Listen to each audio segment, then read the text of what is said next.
महाराष्ट्र के अकोला में जमात इस्लामी हिंद की जानिब से खवातीन के लिए खुसूसी तिब्बी कैंप का इनेकाद अमल में लाया गया। इस कैंप से कसीर तादाद में लड़कियों और खवातीन ने इस्तिफादा किया।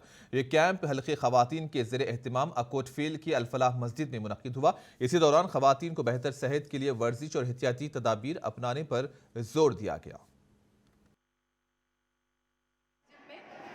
खवातीन का फ्री चेकअप कैंप रखा गया है, जिसमें इन्होंने गायनेकोलॉजिस्ट, फिजिशियन, डाइटिशियन और भी बहुत सारे डॉक्टर्स, जनरल फिजिशियंस वगैरह को यहाँ पे अरेंज किया है, जो कि पेशेंट्स के लिए बहुत ही फ़ायदेमंद साबित हुआ है। बहुत ज़्यादा लोगों ने इसका फ़ायदा उठाया है और बहुत ज़्यादा पेशेंट्स यहाँ पर आज आएंगे।